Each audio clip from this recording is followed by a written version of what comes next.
Hi, hope you're doing well. So, in our last video, what we learned how we can calculate amplitude sensitivity, right? So, and how we can draw the curve of amplitude sensitivity. And we also learned why amplitude sensitivity is negative and why amplitude sensitivity is so important for our sensor work.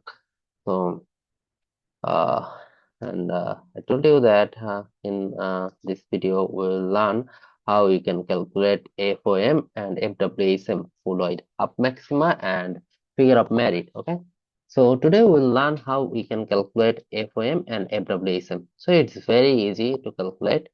So for that we have what I have to, okay, if we see the table of performance table, so here you can see that for 1.3 the FWHM is 45 and FOM is 22.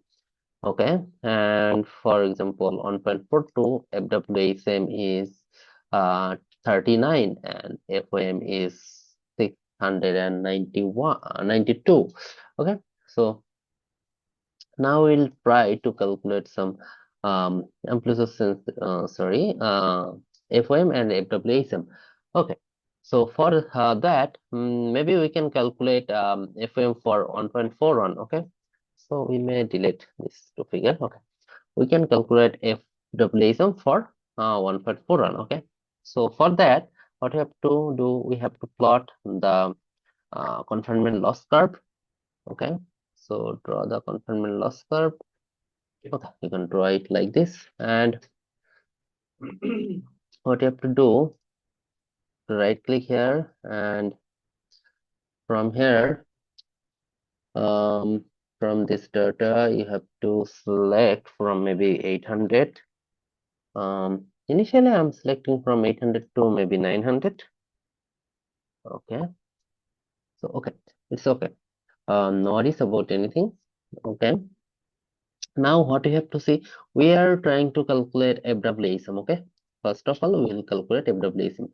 So for that we have to see the maximum loss of this curve. Okay, so here we can see that for 1.41 the maximum loss is 6.45. Okay, so what you have to do, okay, let me clear it. Let me clear it before calculating. Let me clear it why FWHM is essential and why we need to calculate the FWHM. Okay, so uh, let me clear it. So, for example, this is the curve of 1.4 on, 1.4 on, and this is the curve of, let's say, 1.42. Okay, of refractive index. Okay. So FWHM is the polarized half maximum, means the wavelength difference between okay, let's say this is the peak loss of 1.4 on, so it's let's say 2 decibel per centimeter. So the half of the peak loss is 1, right? So let's say this is the position of half of maximum loss. Okay, so this is the half of maximum loss.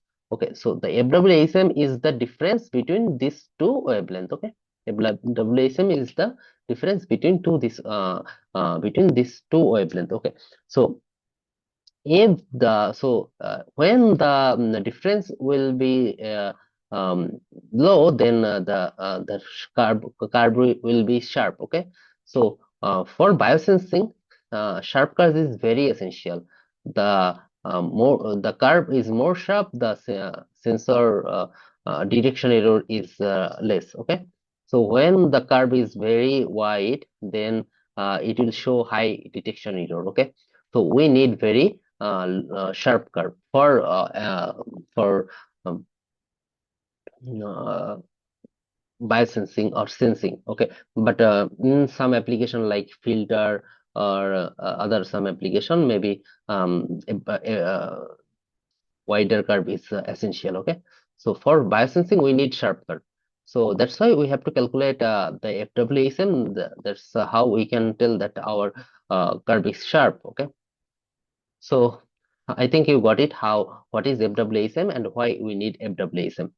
Okay. So now we can calculate the FWHM. So FWHM is the difference between two wavelengths of the half of the maximum loss. Okay. So how we can calculate from the graph, from our graph? So here you can see that the maximum loss is 6.45. Okay, let's say 6.45. So click here, and here you can see that in axis option, maybe in your case it's not open, so you have to open it. And here in minimum, what you have to do, you have to just write 6.45 divided by 2. Okay, then enter. I'm sorry, maybe it will not work like that. So that's why what you can do, just click here and just divided by 2. Okay, so this is the value. So you can copy the value. Okay, and you can sorry, you can paste it here. Okay. So this is the actually full half. Sorry, this is the actually half of maximum loss. Okay. Okay, now you have to click in the wavelength. That's how we can get this to wavelength. Okay, so for that, maybe we can reduce this wavelength actually for to higher wavelength to 840. So okay, sorry, okay, so 840, right? 840. So it's not actually 840. So what you have to do, you have to reduce it. Maybe it's 838, maybe. Okay, no, it's not 38, it's actually 39, I think. Okay, 39 is perfect, right? Position of it's 39, 39. Okay, and we have to fix this position of this curve, right, as well. So this is maybe 807 maybe. So it's not that much perfect, but maybe 808.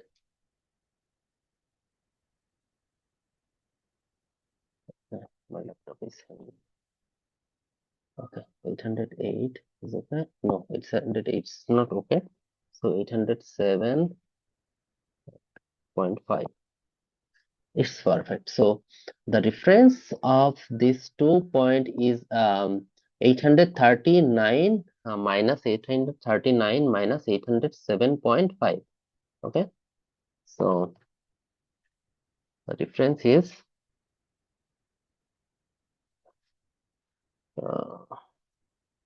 839 minus 807.5, right? Okay. So this is the actually FWHM, fluid half maximum. Okay, and this one was wavelength sensitivity, right? Okay, for RI 1.41. Okay, so this one we calculate this wavelength sensitivity in our um, second class video maybe. Okay, now we calculate the FWHM of this curve. So this is FWHM. So we can see in our paper as well. So in our paper for 1.41, the FWHM is 30. So we got it 31.5. So it's not that much perfect, right? Mm, we didn't actually produce it 100% perfectly, but yeah, 99% or 95% perfect is the result is, right? So now what we have to calculate? We have to calculate the FOM, right? So here we can see that FOM is 400. So now we can what we can say why we need FOM, right? Why we need FOM? So actually the FOM is equal to actually sensitivity, wavelength sensitivity divided by FWHM. Okay, FWHM. Okay, so FOM is equal to wavelength sensitivity divided by FWHM. So why we need actually FOM. Okay, so we calculate FWHM. We know why FWHM is necessary. Now we will learn why we need FOM. Okay, so let's say this is the curve of 1.41 and this is the curve of 1.42. Okay, okay. And as you can see that when we calculate the FWHM, so we are calculating the the difference of um, uh, half of maximum loss of this curve, right? And we are calculating for this as well. Okay. So when we are calculating the FWHM of this 1.41, so it's saying the curve is how much the curve is sharp. Okay, and uh, and when we are calculating the FOM, so FOM is telling us that um, uh, FOM is telling us that the amount of figure is the actually FOM is the figure of merit. Okay, so FOM is telling us that let's say FOM is telling us that, the difference of sorry the distance between this two curve. Okay, distance between these two curve. Okay, so how we can understand it? Okay, let's say we do have this curve and also we do have like this curve.